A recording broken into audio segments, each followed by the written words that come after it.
Hello दोस्तों, प्रणाम। मैं प्रियंका वर्मा अपने यूट्यूब चैनल पर आप सभी का स्वागत करती हूँ। मैं एक विवाह गीत गाने जा रही हूँ। गीत कैसा लगा कमेंट में ज़रूर बताना, लाइक सब्सक्राइब ज़रूर करना। राम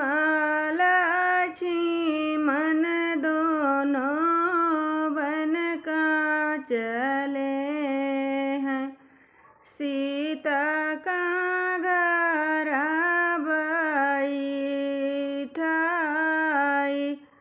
जोगिया बेला सधई के चल है रावणवा, द्वारे पे मांगे बिचादान, तर धरी सोनावा ऊपर साठी धानावा, लइके दुआरे सीता जाए, बांधल बिचाओ नहीं ले सीता, देख ले दूसरा मोहार, इतना सुनहु न पावे, गोंढावा रे होई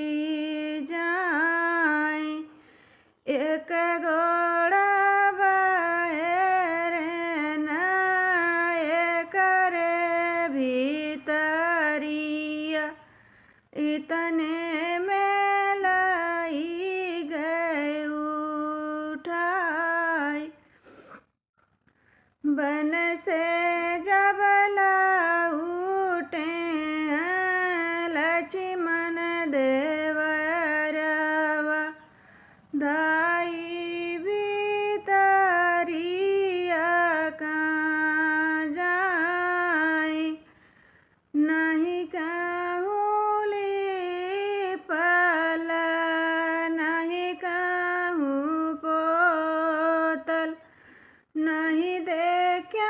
सीता भाऊ जाए, इतनी बचन टोला से टाटी हमारी माई से बहिनिया, केहू देत्या सीता का बताई, तोरे नी सीता का लंका के रावण, लाई गई बाटें उठाई, इतना बचन लक्ष्मण सुनहु न पावे, जज के